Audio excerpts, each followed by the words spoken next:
Hey guys, it's Nicole Eaton with the Rock Your Soul book and podcast, where we talk about how to hack your mindset, grow your intuition, and live your best life. You can support this podcast by subscribing, leaving a positive review, and screenshot and sharing on social media. If you haven't heard about Anchor, it's the easiest way to make a podcast. Let me explain. It's free. There's creation tools that allow you to record and edit your podcast right from your phone or computer. Anchor will distribute your podcast for you so it can be heard on Spotify, Apple Podcast, and many more. You can make money from your podcast with no minimum listenership. It's everything you need to make a podcast in one place. Download the free Anchor app or go to anchor.fm to get started. Heather, it has been, God, a really long time since we've done a proper podcast. We did attempt a TikTok live to turn it into a podcast, but that was an epic retrograde fail. How are you? It's been so long. I'm doing really well. Yes, I'm sticking with that. I'm doing well. The stories we tell ourselves. Yes, exactly. Did you hear me catch myself in what I was affirming there? Yeah. Yeah. It is. I think it is so challenging though. Like one of the things I've been thinking a lot about is not letting your soul define your insides and not getting so caught up in reality that we forget we're creators. So I have also been on the train of being more mindful about what I'm saying and how I'm saying it. For sure. I feel that energy 1000%. Yeah. And I'll fully admit, I don't like to, I'm a hippie. I have literally crystals all around me as we speak right now. But that being said, I don't like to be somebody who blames a bad mood on well, it's retrograde. Yeah. I don't, because then it's well, no, I'm just making an excuse for myself. But holy shit, has these last few weeks has been a lot of really, I don't want to say it's been hard, but it's been a lot more work and intention in making sure, like you said, I am not following down negative stories. It has definitely been energetically heavy lately, right? Yeah, and I was just telling Heather when we first got on this call before we started the podcast that right now, my area is intended to get hit with this hurricane. I'm not super worried about it, but when there is a major event that's impacting a good portion of people, you are, as an empathic person, likely to pick that up. And so even this morning when I woke up, I just felt a lot of shaky anxiety, which is not typical. I'm not naturally an anxious person. I am more prone to dealing with depressive energy than I am anxiety. So when that happens, I always know, okay, it's not mine. Did I have too much caffeine today? Is there something massive going on in the world? I remember, a while ago, there was a pretty bad shooting and I was feeling anxiety before I even knew what that had occurred. So I guess the big message that I try to remind myself is not to take your emotions and your energy at face value. Yeah. Yeah. And I need to do a better job at acknowledging what you just said, that it's not always mine, Yeah. And even if it is mine or anybody's listening, I still like to, because I have my anxiety. Well, I just said mine. We don't do that. The anxiety I've been experiencing has been heightened lately, right? It has absolutely been heightened beyond my normal. And there's, there's reasons for that. There's things going on personally, professionally. So I can understand why that's happening, which I think is kind of important for people to do, because it allows, I can show myself grace. Okay, I don't need to beat myself up over this. This makes sense. But also to be able to still realize it's a situation outside of myself that I cannot control.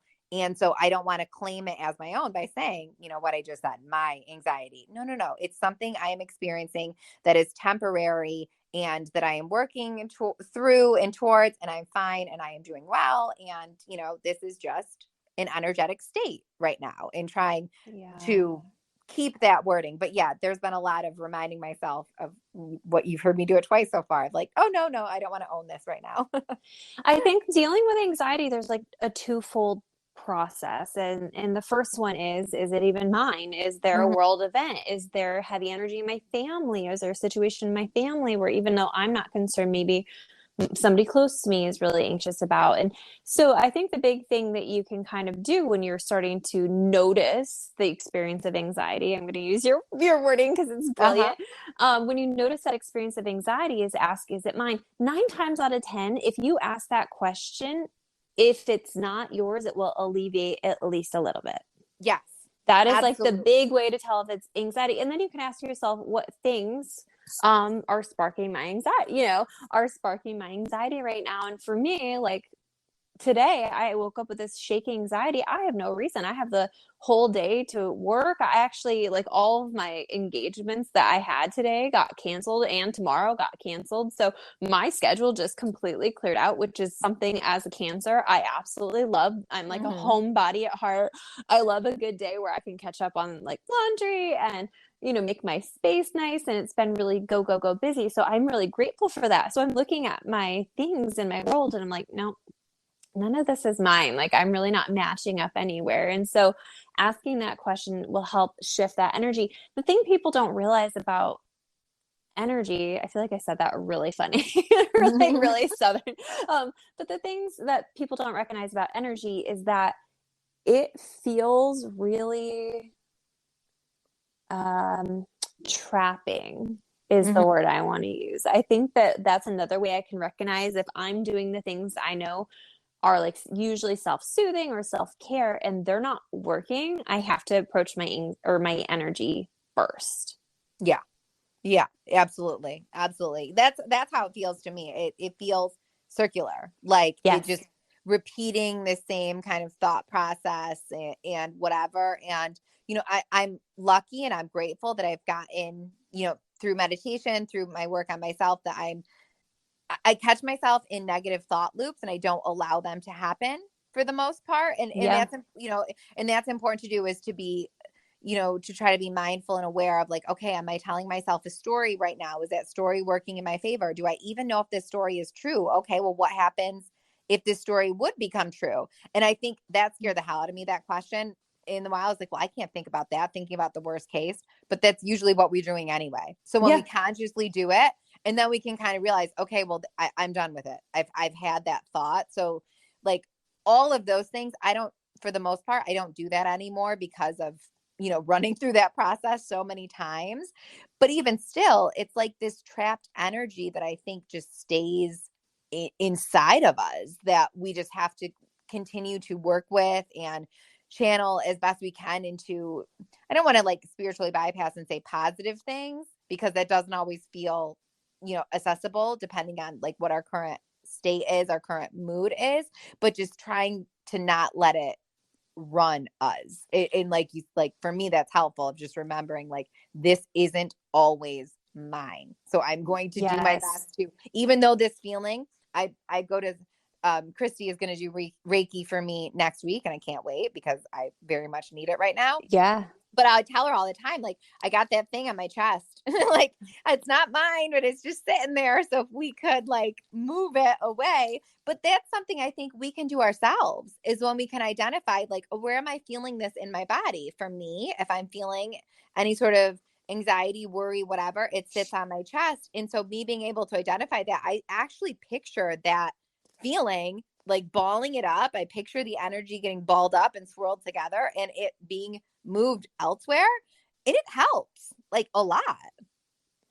One of my favorite, actually, so a lot of people think this is just energy, right? As we think about like the energy outside, like outside of us or in us and pulling it out, but there's actually a whole sector of psychology and like traditional psychology that have done identified being able to do something called parts work.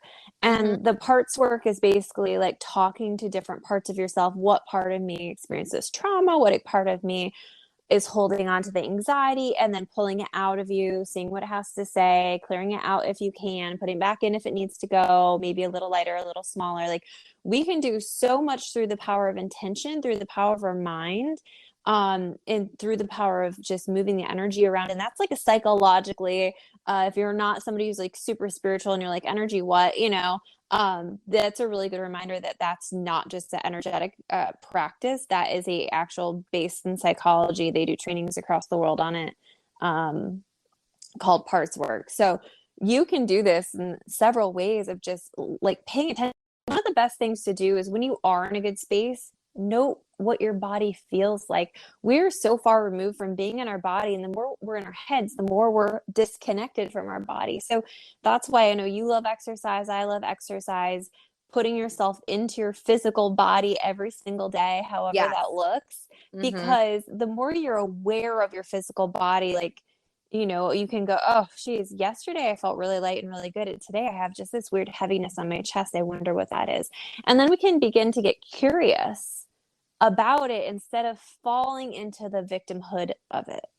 Yeah, absolutely. And, again, like that, I don't know how else to deal with those types of feelings anymore aside from movement, because that's just like what I lean into so much. But I think that's kind of universal for everybody. It doesn't need to be, for me, it's weights, it's going to the gym, it's literally throwing things against a wall, Yeah. Michael. Like, it's very therapeutic, highly recommend, 10 out of 10.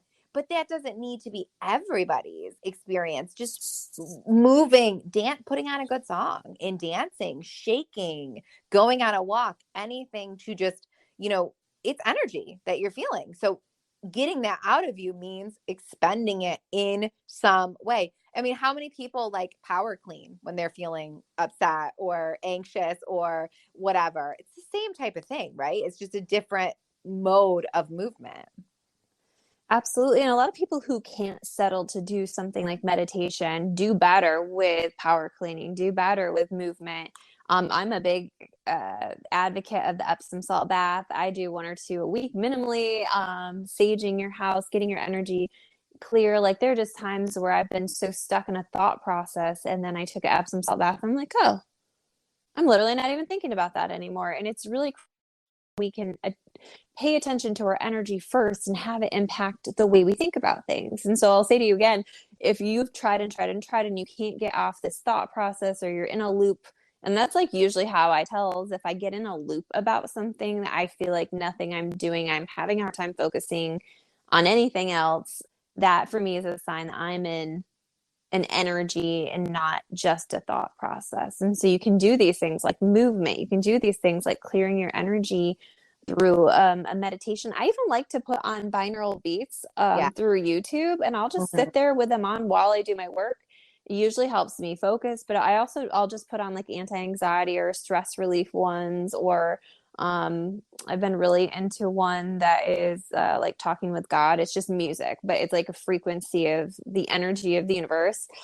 But those things are my favorite ways to get out of it without having to sit down and think about it. Now, there is the other end of this that you were starting to talk about earlier, that sometimes anxiety is yours. Yeah. Yeah. And sometimes that sucks. Yeah. Yeah. And I think it can be, for me, it's my experience that when I'm going through it, it's usually in times where there's other energetic things happening as well, like in the world, in the collective, in the, whatever, 2020 was a great example for most people, like retrograde right now, like when there's things that are kind of shifting. And so, but that kind of makes it even more challenging, because it's like, okay, some is mine, some is not. What can I deal with? What can I not? What can I give away? What do I need to own? Type things. But in the situation where it is our stuff, I think that's when it's really, really important to get really clear on, like what you said, like what can we do to feel better? And even daily tasks that you might not necessarily assume are energy cleansing can be, when we set the intention for them to be. Like, cleaning your kitchen can be a ritual. Like, cleaning your office desk. Like if work is stressing you out, what a great way to create an energetic shift, but to literally go through your files and go through everything on your desk that's cluttering up and piling up, like clear it out. That's a powerful way to like shift the energy around that thing. You're being productive, you're channeling that energy, you're moving it out of your system, but you're also setting the intention to shift that energy. You're letting the universe know you no longer want to feel that way.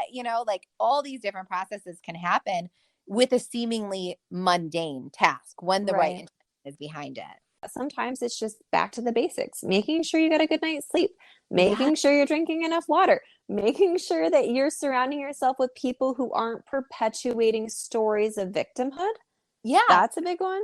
Yeah. And even like, what are you, listen, I love a good true crime podcast. Well, actually I don't listen to true crime podcasts, but like Dateline, like I love that as much as the next person. But when I'm in a mood that is not where I want to be energetically, I got to pay attention to what I'm taking in and what is the vibration of what I'm taking in. Like, I really, really, really want to watch the Jeffrey Dahmer special that just came out. But I'm like, is this a good time for me? Because of the way I'm feeling right now. Do I want to watch something so heavy and disturbing?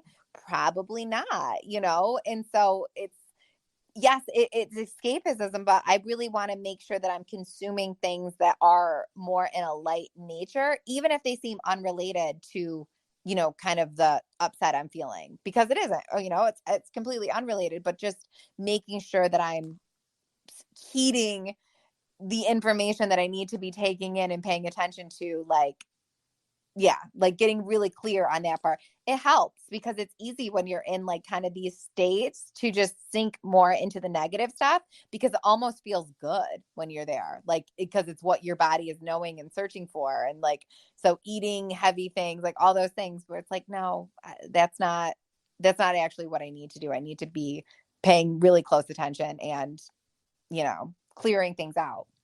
That's such a great point, because we do vibrationally match to things, and the lower the vibration, the worse you feel. The worse the things you're consuming, whether that be food or content, is going to feel. And honestly, one of my favorite tips and tricks for feeling better is to turn my phone off for the rest of the day if I have the ability to. Yeah. Chances are, unless somebody needs to reach me, like I'm okay to disconnect and just get back in my own energy, get back being present in the moment. But all those things that you have to be intentional about what you're choosing for yourself when you are in a low mode, because again, you're absolutely right. We are designed to match what's known, even if it's misery. And so we have to be intentional about moving up and out. I definitely can't watch those. Like, I'm not a true crime girl. I'm interested, but I know the anxiety. And I also know that I've worked with people who have been really scary or bad, and have sat in rooms with them. So like part of that is like, oh my gosh, like I know I've sat in the room with somebody who murdered somebody. Like, I know what their inner thoughts are like, and I know that this isn't just entertainment. This is very serious reality. And, for me, that's like a no-go. Yeah. Well, energy field. It's kind of like I mean, this is kind of a side, but I'm so with you, like normalizing those types of things to ourselves. I don't think we realize that that's what we're doing when we're consuming that type of content. And so, I try to be really aware of where I'm at when I'm taking in any sort of those things. But like, I'll tell anybody who will listen, like hot girl walks and listening to true crime podcast, please stop immediately. Do not do that. You are in a susceptible state, and that time should be used to program yourself in the most positive, beautiful ways. So please do not listen to true crime podcast while you're on your walks. Yeah, that's, it's, somebody once told me that movement, I think they said bilateral movement, when you're moving both your legs, like walking, cycling, running, your mind is more easily programmable. Yes. So, so I definitely, like, for me, like, will listen to manifestation riffs or affirmation riffs or podcasts that really are uplifting. And I like truly believe that has helped ingrain more belief in a positive direction than anything else, 1,000%. I attribute and again, especially in like states like this that are just feeling like shaky or heavy, like leaning into listening to like, our guy Katie Jakes or Super Soul Sundays or Eckhart Tolle. I listen to your podcast, like anything that is uplifting and spiritual while I am doing any sort of steady state cardio is so cleansing to me. It is so cleansing to me. And like you said, you've sent me a couple ones that are amazing just to kind of have like, if some are Abraham Hicks or whatever, having those going back through the background, it really, for me, experience of one here has really helped me kind of reprogram the way I look at things and realize things. I was listening to one a couple weeks ago about attracting like abundance and listening to the same few phrases being repeated over and over, and I listened probably for 15 minutes, and it was amazing to me of how like when you start getting your mind trained to look for what I was being told, like I am abundant, you start realizing like, oh wow, I really am, like I really am. And like you start looking for ways of all the things in your life that has gone right and how you've been supported. And it's like, versus the opposite of, taking in like some horrible person went missing. You know what I mean? Like that's what you start training yourself to look for, is like negative, lower things, versus the opposite. Like, oh yeah, please try that on, because it makes such a difference in how you just move through life, even if it's just for that day. Absolutely. This is so, I hope people are really hearing this, because I think that when we get into those low modes, we do feel very helpless, and especially when it's energetically related, we do feel helpless. But what Heather and I are just reminding you of is that you always have the power to shift states. You just have to be intentional about it. And you may need to scale that of what you're open to. I know for me, when I'm in a low mood, I don't want to hear somebody being like, oh, you just have to believe positive things. I want to be like, go fuck yourself. Right. I don't have the capacity right now. That sounds nice. So you have to really play with what you're willing to be open to listening to. And so that might not be affirmations, that might not be a manifestation riff, that might just be somebody talking on something that's a neutral thing, something where you can feel a little bit uplifted and not pressured to be somewhere you're not. And so you might have to play with different content that will slowly move your vibration up, rather than listening to that high vibe goodness all the time. Like I know, like I said, for me, there are things that I love some days, and other days I'm like, God, I can't like even stand listening to this person's voice. Like we have to be aware of our own willingness to be moved. Yeah. And that is more important than trying to shove false narratives when you're not ready for them. Yeah. And you've talked about this many times before. So excuse me for paraphrasing you to you, but just the taking the next step up, just moving up the elevator just a little bit. So if we're on the basement, just, talking shit to ourselves, feeling whatever, even if we only go up one story, it's still an improvement. So just anything that is a shift up in our content, in what we are telling ourselves, in our current state, is objectively huge. It doesn't need to be, like you said, if there's this huge disconnect from where you're currently feeling to what you're listening to, it's probably going to make you feel worse. And I think that's maybe where people get affirmations wrong and have a negative result from them, because it just creates this huge disconnect in like our brains. Our logical minds are like, no, you're not. Like, that's not right. But we can go just one step up, and then we can identify with that. And yeah, that is available to me. Okay, yeah, I am seeing things in alignment with this. And yeah, I have had these positive experiences happen. And it just trains you to keep moving up the ladder, so to speak. Yes. And Abraham Hicks actually has this scale in the book, Ask and It's Given. And it talks about like this energetic scale of emotions. And so it talks about like the difference in the scaling when it comes to despair being really, really low on the scale to joy. And so it kind of gives you prompts to move up the scale through your emotions. So you might be able to go from, not go from despair to joy, but you could go from despair to sadness, and then sadness to maybe anger, anger to maybe boredom, and you can kind of create different thoughts that match those states of being of the same situation. Like, what's a thought that feels less despair and more just sad? What's a thought that feels less sad and more angry? And it's so funny because our brain is firing these thoughts, and with every single thought, 9 times out of 10, if we can find any thought that has a little bit of emotion behind it, we can create massive movement. So even if you can't go from one extreme to the other, you can play along the way. Yeah.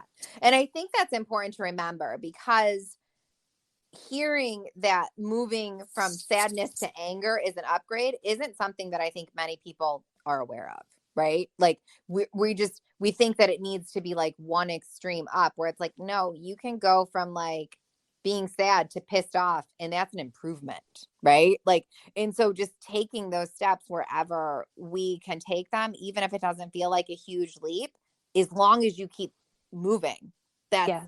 that's the important part. And like the higher up vibrationally, and listen, I know this sounds like a bunch of hippie mumbo jumbo, but it's just the truth. It is. We are energy. We are vibrating at all times. And so just moving even slightly up that ladder from, despair to annoyance, that's a huge improvement, even though it may not feel like it at the time. Yeah. And the other part of this is that I've been on an Abraham Hicks kick, so you can tell right now. But I was listening to one called Deactivating Stories, and I kind of got looped on this playlist. So I was just, getting hit with all the divine things that I was probably needing to hear at the moment. But one of the things that this Deactivating Stories was like just a brilliant reminder is that when we get in a sad space, it's because we've given our power to the reality. And when we feed our power in our energy into the reality and our thoughts into the reality, we talk about it. We talk about it to friends. We talk about it to, our family. We talk about it nonstop. And we're talking about the reality of the situation. And she was using the example of like, she has this one area where she's stuck, and it's this floor that got put in her house, and they put in a different tile than she had requested. And then we're like, well, we couldn't get the one you requested. And so she's like, every time people walk in my house, I have a tendency to say, I'm really sorry about this tile. It's not what I ordered. And she's like, 9 years later, I still feed into the story that this tile sucks. Yeah. And because I'm feeding into the story that it sucks, I am staying within the vibrational match of it sucking. Yes. Because I'm revisiting the story regularly. And the piece that's really important to remember is the minute you come back to your power and recognize that the situation you're in currently is nothing more than past thoughts, beliefs, and actions manifested into the now moment. From there, we can say, okay, well, I'm not loving this, but old me manifested this. So what does present me want to create? And that is such a power move. And maybe you need to take an Epsom salt bath or do a workout before you can even get there. Maybe you need to move up that energetic scale before you can get there. But when you can decide to come back to your power, decide that you're a co-creator with the universe, and that what's in front of you isn't all there is, that's when you can really change things. That's when you can shift your vibration around, open it up, and do something different with it. Yeah, absolutely. And I think that's important. Like, we don't want to take ownership over everything, but also we do want to take kind of ownership over everything, right? Like I know that's where some people maybe don't jive well with Abraham Hicks, is like the idea that we attract everything. We can all acknowledge why that's problematic, but also on the other side, anything that's happened has happened. And if we're going to continue to fight with it, like the floor tile, objectively, we're the people staying in that energetic level at that point. Like, we're harming ourselves over something that has already, come and gone, a decision that's already been made. And so I think it's really important to remind. I mean, I needed that reminder. I love that reminder. I'm sure I can't be the only person, whoever's listening probably needs it too. Like, okay, well, this is where I'm at. Okay. What do I want to create now? Because staying in a state of victimhood, upsetness, anger, despair, all of these things, I'm just going to continue creating this in the future, and that's not acceptable. And so going forward, what can I create? And back to that ladder, like, what is one step up? And then continuing to do that every day, or even just most days. it's going to eventually lead to an outcome that we're happy with. I have a quick story I have to share with you. I have a friend who just moved from New York to South Carolina, where I'm at. And she moved with her mother, and her mother's house was up for sale, and her mother is a little bit of a worrier. And so her mom had been really obsessing about how are we going to afford 2 house payments and pay, because this house is up for sale in New York, and it's moving into winter, and it's a bad time, and the market's kind of slow right now, and had all these stories around why it wasn't going to sell. And there was also this attachment of like, oh, well, maybe if we don't love it here, then we could move back. And there was all of these stories woven around this idea. And this past week we had a conversation and we talked about, okay, like there's nothing you're going to do from here that's going to make that change. It's going to go when it's going to go. Right. And so there was also just like a level of acceptance around there's nothing in this now moment I can do about this. What am I going to do with my time instead? Right. And throughout the week, we did a lot of like little festivals or tried new places to eat or had like a little get together. The kids had a softball game and it was all these kind of fun things. And my friend came over and she was like, this place is really starting to feel like home. Even my mom said that this morning. And by the end of the day, the house was under contract for $10,000 over what they were asking. That's amazing. Like instant, like once you can identify, like, so your power is always coming back to you, to what you're doing, to how you're enjoying your life, to what you're spending your time on. And when you can do that, you can shift out of any of this. And I like firmly believe it. And you may have to do that slower and that's okay. There's nothing wrong with that. But when we can like come back to our power of knowing what we desire and come back to our power of finding joy in the small moments or focusing your energy in a different area or on something new, that is so freaking badass. Yeah. Well, and it just opens us up to like letting the universe do what it's supposed to do, right? Like when we're kind of like force it or catastrophize it or whatever. We just got to get out of the fucking way sometimes. Like we're like, oh, I need this, I want this, I'm so desperate for it to happen. And when we come at it with that like needy energy, we just put out all this resistance because what we're really saying is, I don't believe this can happen for me. I don't think it's going to happen. I'm worried about all these scenarios. And when we can say, oh, I don't have to let the circumstance in front of me be the only circumstance. I can come back, find joy, be a creator. If there's nothing I can do in this now moment, I can reclaim my energy. And when we do that, I mean, it just opens us up to receiving. And when we're receiving, we're in such a power state to get the things that we're wanting. And so it's such a it's so opposite of what we're trained to do, is that when we want something we just obsess about not having it. But to really let go of it brings it to us quicker every time. And I always use this example with some of my clients is like, the minute you stop obsessing about that ex-boyfriend is the minute he's going to call you anyway. Like just that whole dynamic of the minute we stop and just let it move through and put our energy somewhere else, we have access to receiving what we want in the first place. Yeah. Which is so hard to do with like so many things, because we feel like if we can just control it, yeah, the more we control, but God, it doesn't always work that way, does it? Well, the more we control it, the more we put a resistance around it, and we might be able to shape it in a logical way in the way we want. But I find that shaping things in a logical way doesn't always lead to the joy and the alignment that I want anyway. Yeah, for sure. It's that release, which is hard, but as long as we are doing what we can do for ourselves to keep ourselves like happy and healthy and whatever in that time frame, in releasing the other things, I think like that's best case scenario. I won't say it's easy to do, but focusing your energy on what you can control, which really is our own self, our own body, then everything else is just, it will solve itself eventually. And this actually like shifts super well into my next point, because if we're using anxiety as a check engine light, if we're using it as a red flag of, okay, either I've got to clear my energy out, or I've got to, create some distraction or refocus my thoughts. The other thing I want to acknowledge about anxiety is that sometimes anxiety is our growth from one version of ourselves to the next. And Nicole, are you talking to me directly? I just felt called.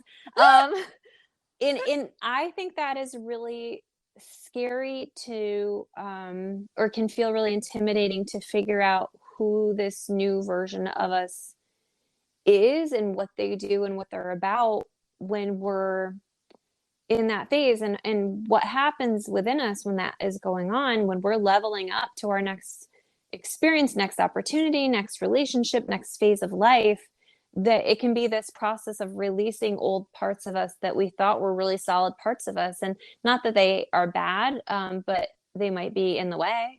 And so our soul kind of does this little battle-y thing, right? When we start to move up in our lives, our soul starts to be like, well, wait, no, you're way more comfortable over here, and you're way more comfortable when you're not, like, when you're playing small, and you're way more comfortable when you're sabotaging yourself to reach your next goal. And it creates this thing, because we have cognitive dissonance, and cognitive dissonance is when our thoughts and our soul and our behaviors are on a different page than what we're actually doing. So if our soul's like, no, you're ready to level up, and you're not, if you're ready to let go of that relationship and you're not, you're ready to leave this job and start your own business and you're not, you're going to feel anxious as fuck until you make an action step.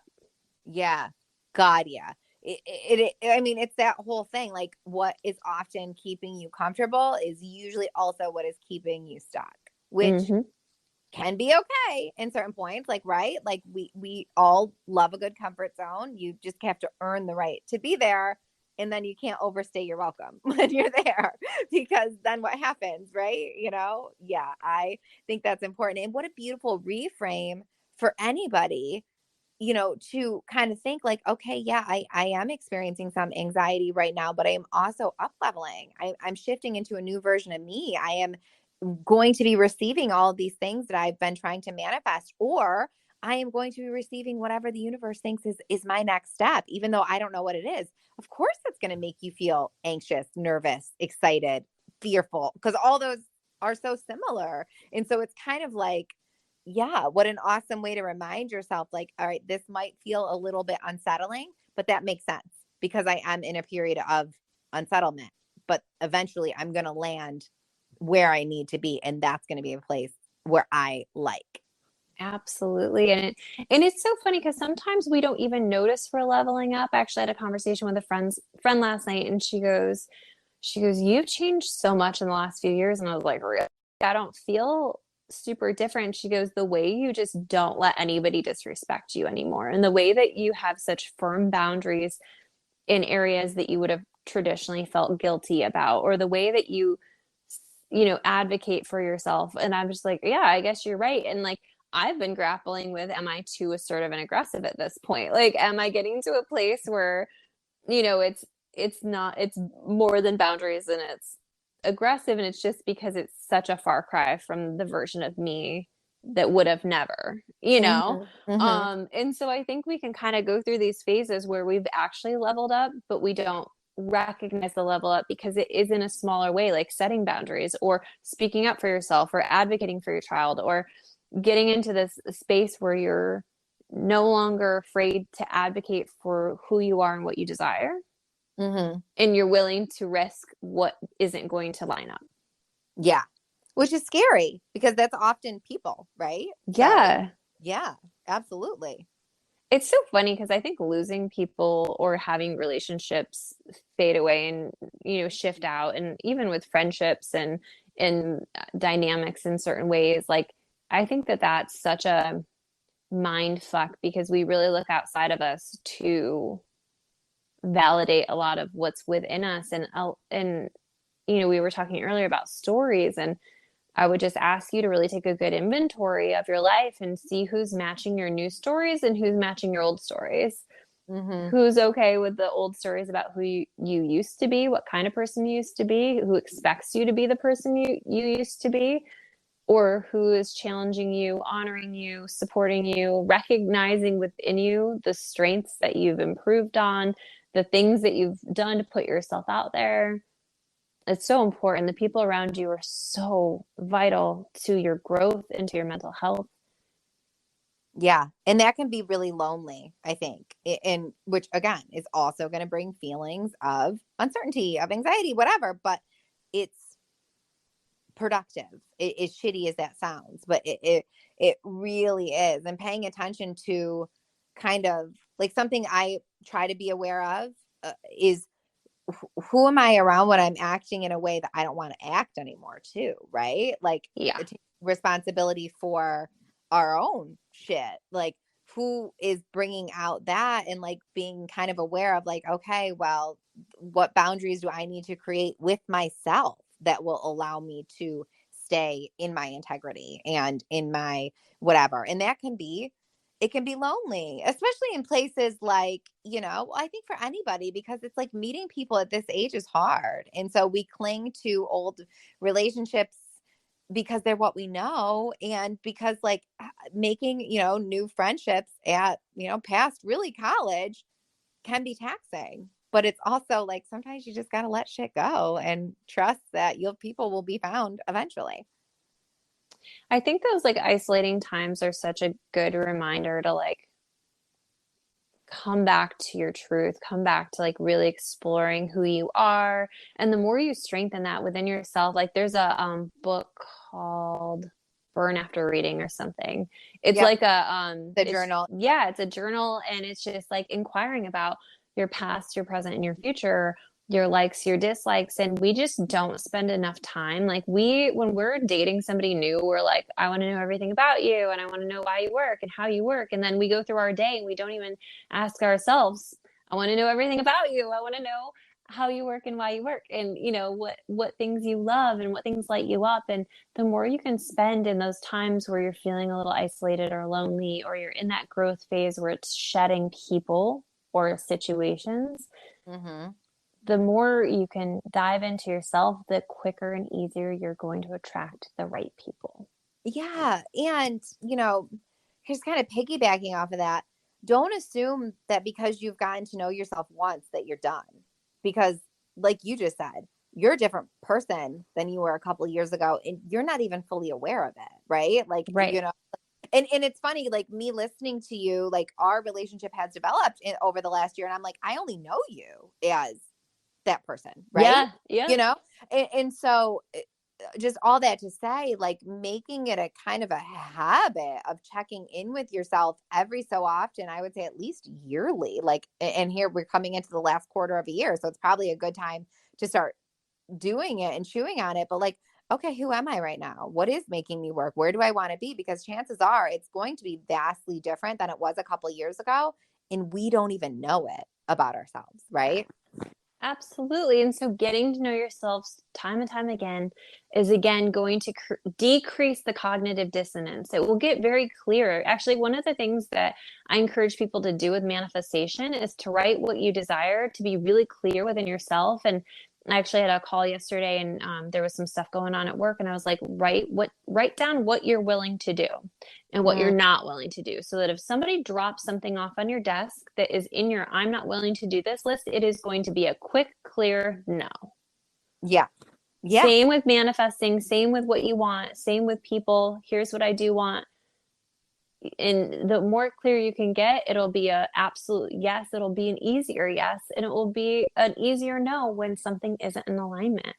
Yeah, absolutely. And it'll allow you to stop shooting all over yourself, right? Like, oh, I should be doing that. Like, well, no, actually I shouldn't be, because that's not on my list. It's not in my integrity. That's not in my worry. That's not whatever. It just kind of allows us a way to hold ourselves accountable to what we could be doing to improve whatever situation, but also releases us from any chains, cages, barriers, blocks of things that just are not important to us, that we don't need to do, that we no longer want to participate in without guilt. Right.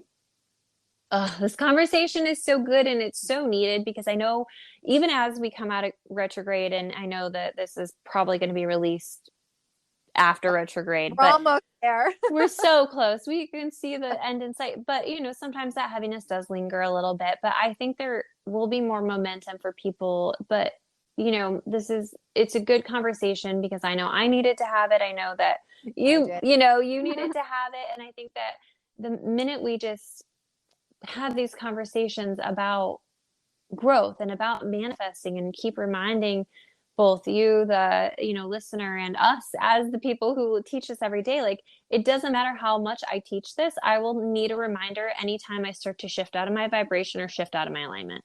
Yes, absolutely. And the absolutely. more I can swarm myself and lock myself and incubate myself in better energy, the quicker I move through it. Like I was saying in my speech this past week at Clarity Connects, is that a black hole moment does not have to become a black hole life. Like we can make choices every single minute of every single day to crawl out of our anxiety, to crawl out of our depression, to make active choices about what we consume, what we eat, what we do.